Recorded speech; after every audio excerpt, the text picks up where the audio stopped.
শ্ৰীকৃষ্ণ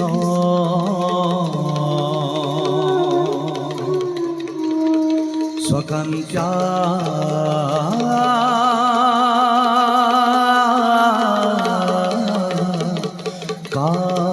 কামকোটিজিতা জগতা পালকু দেব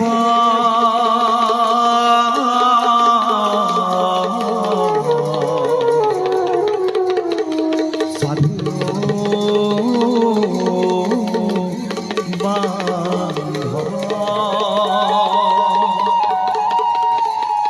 প্ৰবিকন্দি ডাক না ডাক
মহাজগতৰ কল্যাণ সাধন বিশ্ব পালকৰে অভূতপূৰ্ব সংযোজন কালৰ সোঁতত চিৰপ্ৰবাহমান গতিৰে বিশ্ব ব্ৰহ্মাণ্ড কক্ষ পথত অবিৰাম গতিত বিদ্যমান আৰু আমিও কাল আৰু প্ৰকৃতিৰ আহ্বান ক্ৰমে জন্মিছো ধৰা ধামতে মনুষ্য ৰূপে বিশ্ব পালকৰ ইচ্ছাৰে সাধন কৰিব লাগে কৰ্তব্য মহান মানৱৰ কল্যাণ। সেই হেতু যদুপতি কৃষ্ণ ৰূপে আমি বিদ্যমান। শ্রীকৃষ্ণায় বাসুদেবায় দৈবকী নন্দনায়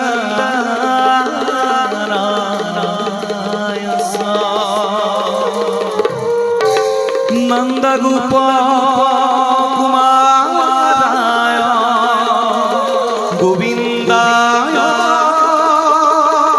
নমো নমঃ গোবিন্দায় নমো নমঃ গোবিন্দায় নমো নমঃ।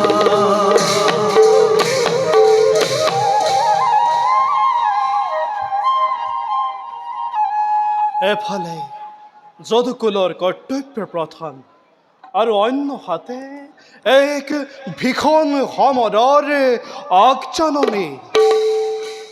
হস্তিনাপুৰক কেন্দ্ৰ কৰি আৰম্ভ হ'ব এক ভীষণ প্ৰলয়ৰ কৌৰৱ আৰু পাণ্ডৱ দুটা পক্ষ আৰু উভয়ৰ মাজত যদুপতি কৃষ্ণ দিব্য দৃষ্টিৰে বলে আমি জানিব পাৰিছো 12 বছৰীয়া বনবাসী জীৱনৰ অন্ত পেলাই যুধিষ্ঠিৰ সমে 4 ভাতৃ আৰু সখী দ্ৰুপদীয়ে মৎস্য ৰাজ্যৰ ৰজা বিৰাটৰ দাস ৰূপে এবছৰ অজ্ঞাত কাল কৰিব যাপন। আশ্চৰ্য তেওঁলোকৰ ধৈৰ্যক প্ৰশংসিছো মই। চোৱা জগতবাসী শুনা মোৰ কথা, ত্যাগ ধৈৰ্যৰ প্ৰতি মূৰ্তিপাণ্ড সত্যবাদিতা গুণ বুদ্ধিমত্তাৰে ভাতৃ স্নেহেৰে আৱৰি আছে পাছতি পাণ্ডুৰ নন্দন। ধৰ্মচ্যুত হ'ব খোজা নাই কোনো কাৰণতে, সেয়েহে প্ৰতি ক্ষণে সহায় হৈছো মই পাণ্ডৱৰে দুষ্টক দমন আৰু শান্ত পালিবৰ বাবে যুগে যুগে আমি ধৰো অৱতাৰ।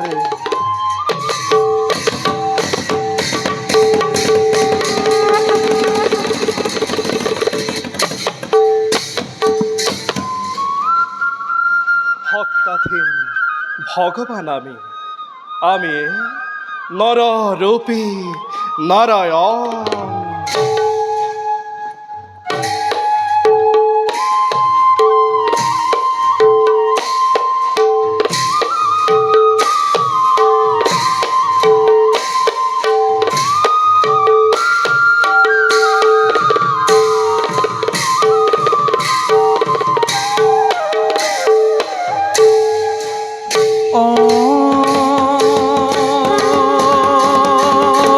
হরি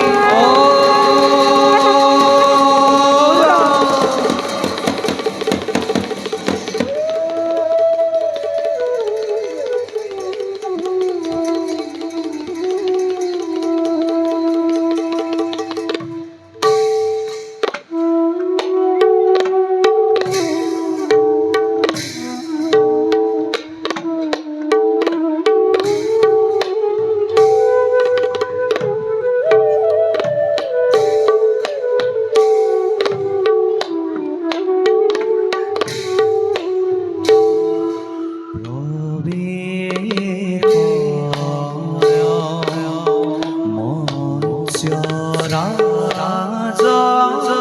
বিরাট প্রধান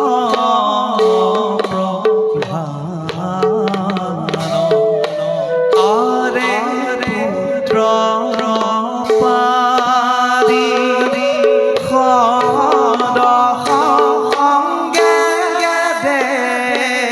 দেখিতে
পুত্র পারি খদ সঙ্গে দেখিতে পুত্র পারি খদ সারি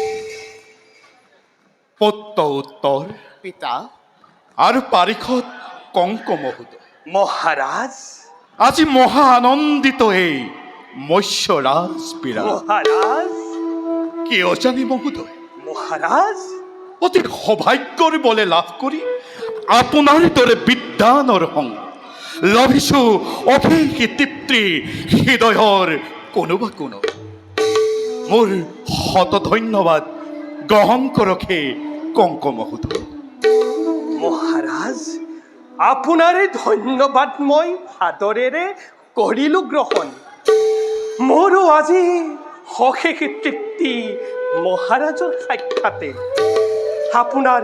আপোনাৰ কৰুণাৰ বলে স্থান পালো এই ৰাজসভাৰ মাঝে হিউ এক সৌভাগ্য মোৰ বাবে নিভাজ হিয়াৰ শত কৌটি প্ৰণিপাত মহাৰাজ আৰু ৰাজ সিংহাসনৰ প্ৰতি আপোনাৰ বিচক্ষণশালী কথাৰ অৰ্থ অতিকে গম্ভীৰ মহাৰাজ বাৰপত্য উত্তৰ পিতা দিয়ামুক ৰাজ্যৰ সংবাদ নকৰি বল পিতা আপোনাৰ সুশাসনত প্ৰজাৰ মাজতে আনন্দৰ কিৰণ কৰিছো প্ৰত্যক্ষ অতিকৈ সুখী আজি মৎস্য ৰাজ্যৰ শত প্ৰজাগণ কিন্তু শত্ৰুৰ বাবে মাজে মাজে সংশংকিত কাৰণ এতিয়াও শত্ৰুশূন্য নহয় মৎস্যৰাজন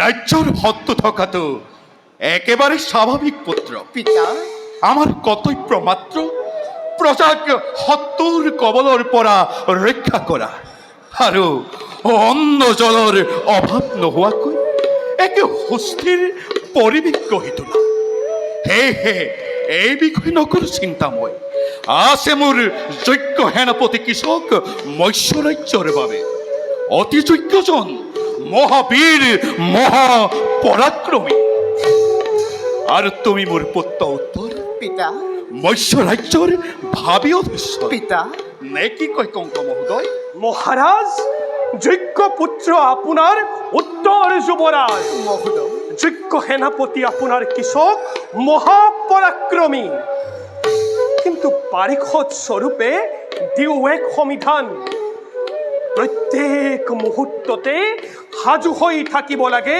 ৰণৰ কাৰণে। হয়তো হয়তো মৎস্য ৰাজ্যৰ উজ্জ্বল জ্যোতি দেখি হ'ব পাৰে লালায়িত শত্ৰু আপোনাৰ।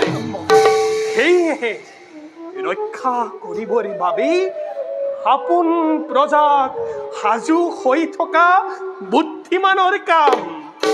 চমৎকাৰ বিচাৰ আপোনাৰ কংক মহোদয়। মহাৰাজ, পুত্ৰ পিতা সাজু কৰি ৰাখিবা সৈন্যক প্ৰত্যেক মুহূৰ্ততে। এবে যোৱা তুমি সেনাপতি কৃষকক কৰি সাক্ষাৎ এই বিষয়ে লোৱা এক সঠিক সিদ্ধান্ত। সেয়ে হ'ব পিতা। আপোনাৰ আজ্ঞা পালি কৰ্তব্যত হৈ অগ্ৰসৰ পালন কৰোঁ যুৱৰাজৰ ধৰ্ম। প্ৰণাম পিতা।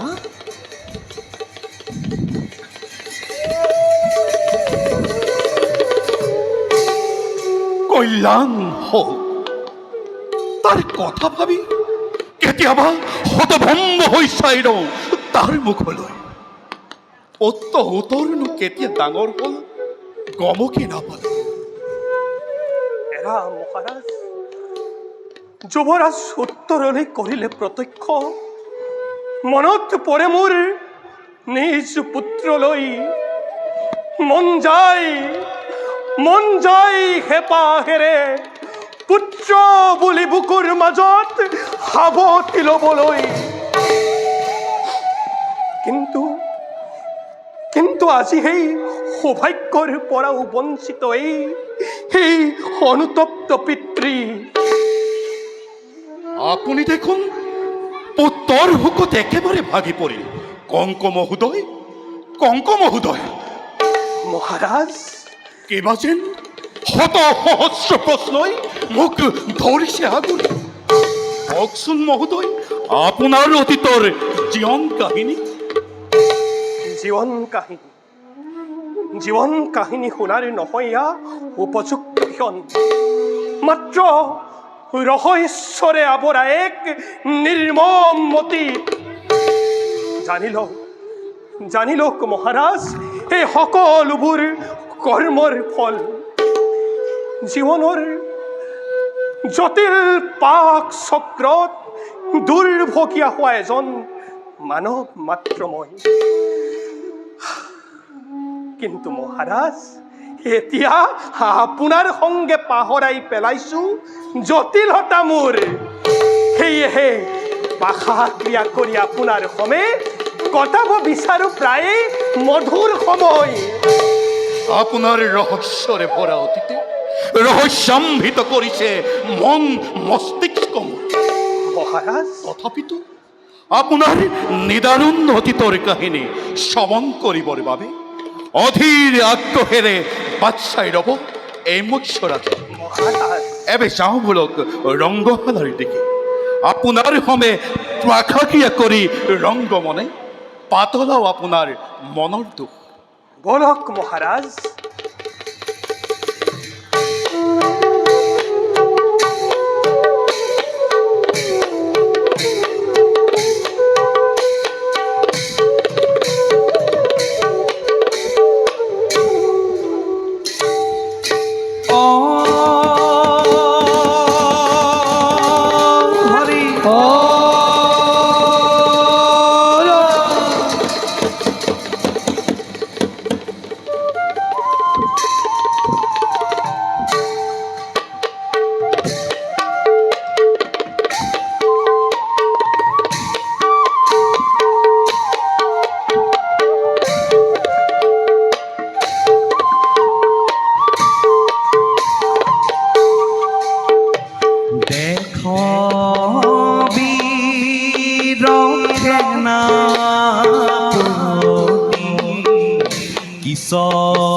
মৈশ্বৰাজ্যৰ যদিও সেনাপতি কৃষক হত্যাকৰ্তা বিধাতা মই বৃহৎ ৰাজ্যৰ মোৰ শক্তি আৰু সামৰ্থ্যৰ ওপৰতে নিৰ্ভৰ কৰে মৎস্য ৰাজ্যৰ বৰ্তমান আৰু ভৱিষ্যত। এই সকলোবোৰে মাথো কৃষকৰ বিৰুদ্ধৰ প্ৰতীক মাত্ৰ।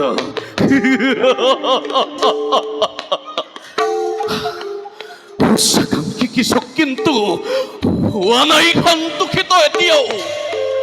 কৃষকে বিচাৰে আৰু সহানুভূতি অকলে ৰাজ্যৰ ভোগ বিলাসৰ সামগ্ৰী যথেষ্ট নহয় এই কৃষকৰ বাবে। মই বিচাৰো আৰু শ্ৰেষ্ঠ জীৱন, নহলে সন্তাপিত প্ৰাণে নহহিব ব্যৰ্থিত জীৱন। সেনাপতি ডাঙৰীয়া, সেনাপতি ডাঙৰীয়া, প্ৰণাম। যুৱৰাজ উত্তৰ। প্ৰণাম। কোৱা গৌণ উদ্দেশ্য। সেনাপতি ডাঙৰীয়া, উত্তৰ। পিতাৰ আদেশ শত্ৰুৰ আক্ৰমণ প্ৰতিহত কৰিবৰ বাবে আমাৰ সৈন্য শক্তি আৰু শক্তিশালী কৰি তুলিব লাগে। তাৰ বাবে মই প্ৰস্তুত যুৱৰাজ। এই মৎস্য ৰাজ্যৰ সেনাপতি মই। এই মৎস্য ৰাজ্যৰ লক্ষ্যধৰ ভাৰ মোৰ ওপৰত। নিশ্চয় নিশ্চয় সেনাপতি ডাঙৰীয়া, কিন্তু পিতাই দায়িত্ব আপোনাৰ লগতে মোকো কৰিছে অৰ্পণ। ধন্যবাদ যুৱৰাজ। মোক তোমাৰ সহায়ৰ নাই প্ৰয়োজন। কৃষকে অকলেই এশ হস্তীৰ সমান। মোৰ মোৰ শক্তিৰ ওপৰত সন্দেহ কৰিছে সেনাপতি ডাঙৰীয়া।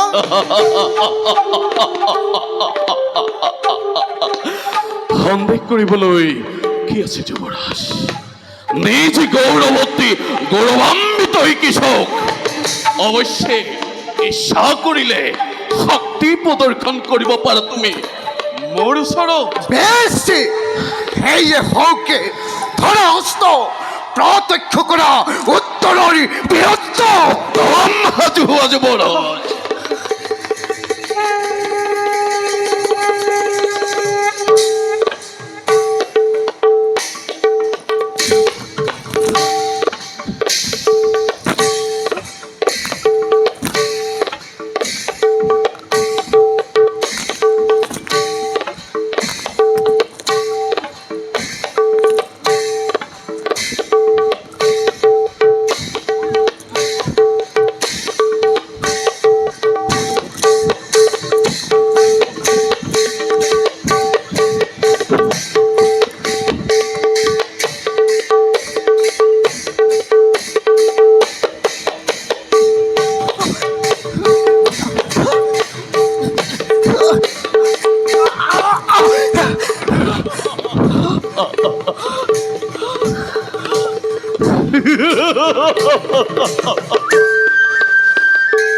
এতিয়াও যদি বুজা নাই সকলো নিজৰ কৃষকৰ কাৰ্যত হস্তক্ষেপ নকৰিলে ভাল পাম যুৱৰাজ। মহাৰাজক জনাবা তোমাৰ ওপৰত ৰাজ্যৰ দায়িত্ব অৰ্পণ কৰাটো তেওঁ ভুল সিদ্ধান্ত। এতিয়াই পৰিত্যাগ কৰা মোৰ কক্ষ। আৰু শুনা, শত্ৰুপক্ষৰ লগত যুঁজিব পৰাকে নিজৰ শক্তি সামৰ্থ্য বৃদ্ধি কৰা ৰাজ্যৰ সৈন্যৰ কথা চিন্তা কৰাৰ পূৰ্বে ৰাজ্যৰ যুৱৰাজেই যদি দুৰ্বল হয় আৰু তেওঁ হাততেই যদি সৈন্য পৰিচালনাৰ দায়িত্ব অৰ্পণ কৰি যুদ্ধত অৱতীৰ্ণ হ'ব লগা হয়, তেন্তে মৎস্য ৰাজ্যৰ ভৱিষ্যত তুমি নিজেই চিন্তা কৰা। যুৱৰাজ, মাটিৰ সুকোমল কোলাতকৈ তুমি কৰাগৈ বিশ্ৰাম।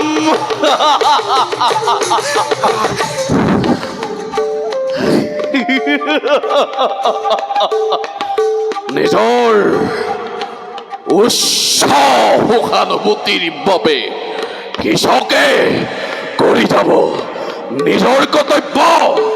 নিজ গুণে তুষ্ট কৃষক নিজৰ জীৱনত কৰ্তব্যৰ হেতু এবে যাত্ৰা কৰো আপন স্থানে।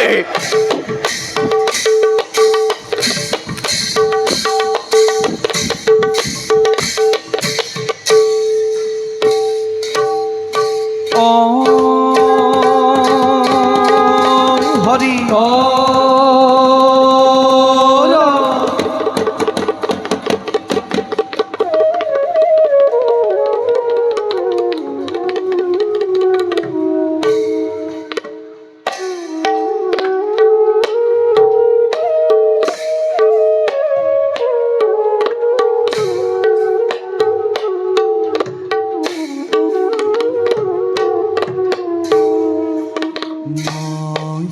মৎস্যৰাণী প্ৰৱেশ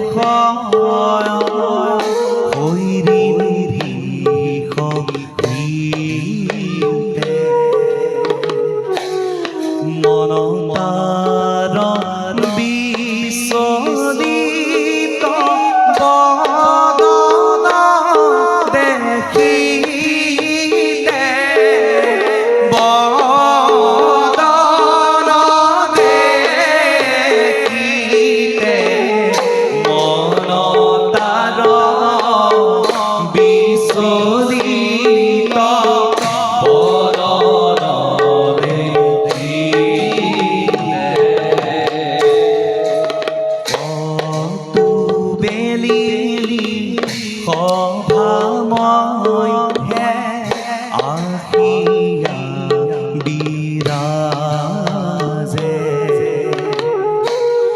দাসিক সম্বুদ্ধিয়াহি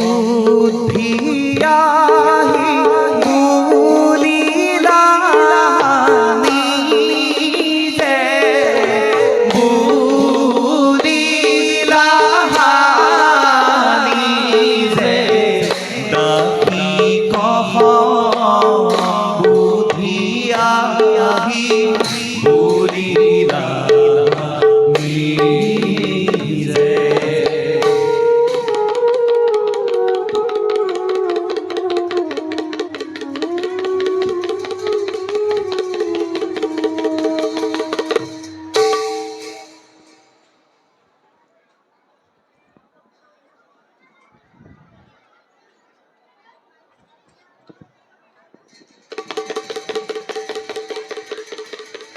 জাতি হৰিণী মহাৰাণী, যদিও মৎস্য ৰাজ্যৰ ৰাজৰাণী মই সুদেশনা, তাৰ বাবে আজি মই অতি চিন্তান্বিত।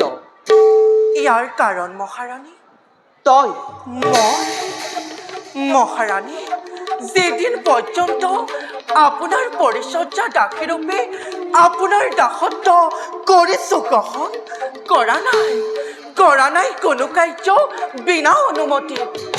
তেনেস্থলত মই তই তোৰে মোহনীয় ৰূপ মহাৰাণী, তোৰে ৰূপৰ বলত যিকোনো মুহূৰ্ততে পুৰুষক কৰিব পাৰ কামনাৰ লোভী তই। অৰ্থাৎ মহাৰাণী, অৰ্থাৎ অৰ্থাৎ কামনাত প্ৰফুল্লিত হৈ যিকোনো পুৰুষে জাপ দিব পাৰে তোৰে জ্বলন্ত অগ্নি মহাৰাণী, আৰু সেই স্বাৰ্থপৰ পুৰুষ জাতিৰ মাজত বিদ্যমান স্বামী মোৰ। ভয় হৈ কেতিয়াবা তোৰ বাবে যদি হেৰুৱা মই ৰাজৰাণী পদ। ক্ষমা কৰক মহাৰাণী, এয়া আপোনাৰ কেনে ধাৰণা? আপুনি ভবাৰ দৰে নহয় সুচতুৰা, নহয় কামাতুৰা নাৰী মই। ঈশ্বৰ প্ৰদত্ত শক্তি মোৰ। ভক্তি কৰোঁ মাথো গন্ধৰ্বৰূপী পঞ্চস্বামী মোৰ। কি কলি? গন্ধৰ্বৰূপী পঞ্চস্বামী তোৰ? এতিয়াও বিশ্বাস কৰনে তই সেই অলৌকিক কথাত? নাই মনে মোৰ নামানে বুজনি। কিবাদৰে এজনী সাধাৰণ দাসী থাকিব পাৰে গন্ধৰ্বৰূপী স্বামী? মহাৰাণী, আপোনাৰ বিশ্বাস নহ'লেও হয়তয়ে পৰিষ্কাৰ জলত থকা সূৰুযৰ ৰশ্মিৰ দৰে মিঠা বাক্য প্ৰকাশ কৰে কিয় কৰে মহাৰাণী অধৰ্মতাৰ আচৰণ? ধৰ্ম তোৰ দৰে এজনী সাধাৰণ দাসীৰ মুখত নাপায় শুভন। মহাৰাণী, বাৰু কচোন, সঁচাকৈ আছে যদি তোৰ গন্ধৰ্বৰূপী স্বামী, তেন্তে কিহৰ বাবে গ্ৰহণ কৰিলি তই এই দাসীৰ জীৱন? এয়া মাত্ৰ মোৰ ভাগ্যৰ লিখন। কৰ্তব্যৰে আৱৰা জীৱনৰ দুৰ্বিপ্ৰাক।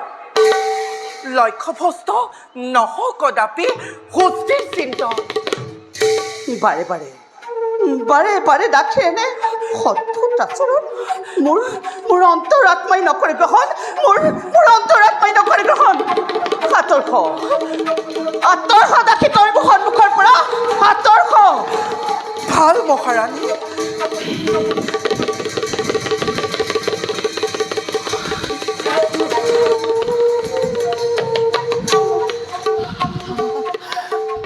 অপূৰ্ব মনোমোহা যেন সৰগৰ দেৱী মৰতলৈ আহিছে নামি। কি বহু যে হৃদয়ৰ দুৱাৰ।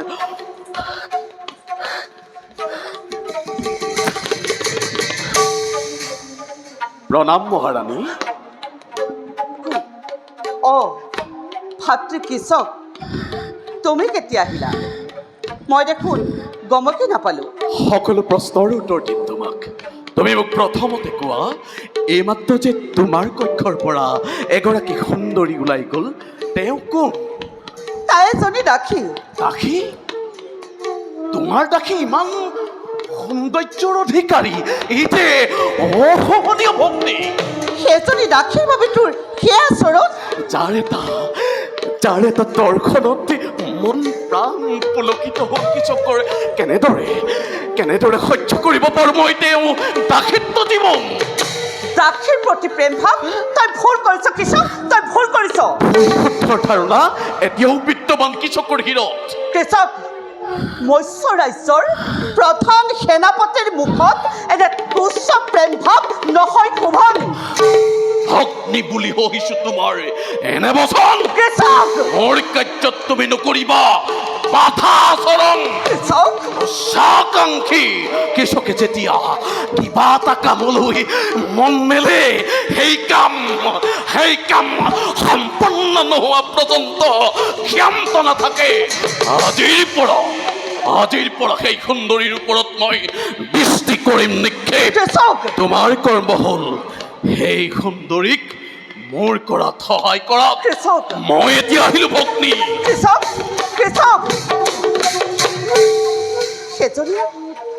সেইজনী সাধাৰণ দাসীৰ ৰূপত ভুল গ'ল ভাতৃ কৃষক।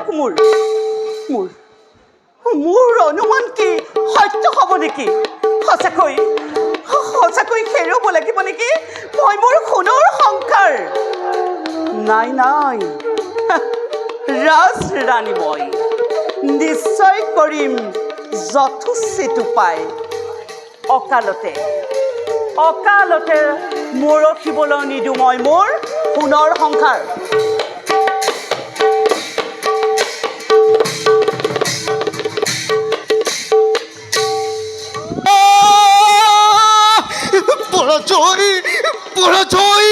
পৰাজয়। আজি পৰাজিত নহয় মাত্ৰ উত্তৰ কৃষকৰ সন্মুখে।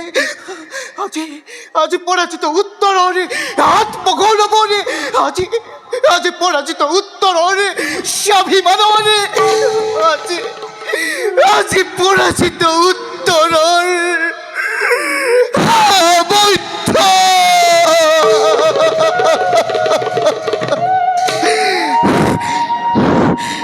দুৰ্মতি কৃষকে তোৰ আত্মাভিমান শিকালে মুখে বাস্তব জীবনেৰ চিত্ত যদি আজি কলিলোহেঁতেন শক্তি সঞ্চাৰিত, যদি আজি কলিলোহেঁতেন অধ্যক্ষৰ অবিচ্ছেদ্য, তেন্তে নহ'লেহেঁতেন মোৰ গৌৰৱত ৰৱনত। কিদৰে কৰো বৃদ্ধি শক্তি মোৰ শত্ৰুৰ প্ৰত্যুত্তৰৰ বাবে?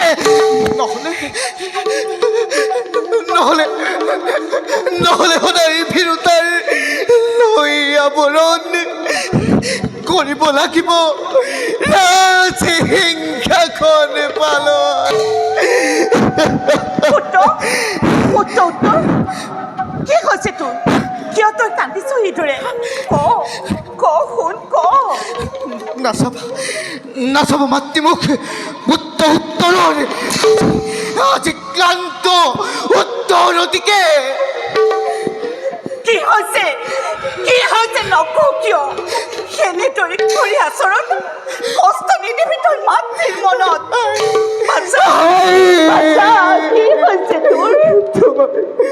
তোমাৰ পুত্ৰ আজি পৰাজিত সন্মুখ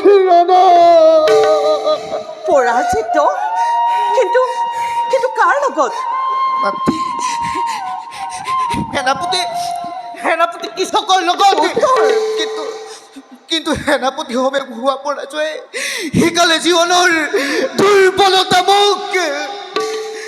কিন্তু কৃষক যে বহা বলশালী তাক তই জানো ভালদৰে। আই শত্ৰু সদায় শত্ৰু। ৰণক্ষেত্ৰত এজন বীৰৰ বাবে কৃষক নহয় যদি হলহেঁতেন পৰাক্ৰমী। তাহাৰ সময়ত বীৰ যুদ্ধ প্ৰতিযুদ্ধ মোৰ। কিন্তু বাছা তুমি যে বৰ্তমানেও বালক। তাৰ আগতে ৰাজ সন্তান মই। শৰীৰৰে প্ৰতি ৰন্ধে ৰন্ধে বৈ আছে ৰক্ত মৎস্য ৰাজনৰ প্ৰতিধমনিতে মাতৃ তোমাৰ ৰক্ত। বাছা ধৈৰ্যৰে কৰ তই বীৰৰ ধৰ্ম পালন। বিশ্বামৰ হৈছে প্ৰয়োজন। বাছা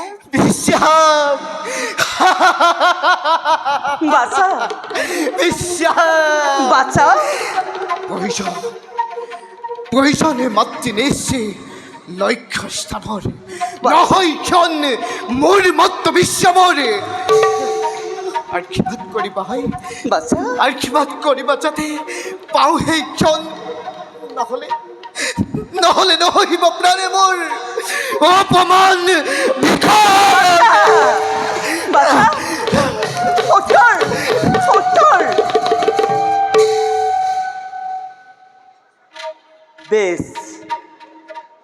বেশ পুত্ৰ, তোৰ এই অপমান এই শক্তিৰ কৰ্তব্যৰ মধুৰ ক্ষণ। কিন্তু মোৰ বাবেও নহয় ক্ষণ সামান্য। সেফালে দাঁতি সৰিন্ধি ৰূপৰ চিন্তন। সন্যহাতে কৃষকৰ দৃষ্টি ভীষণ।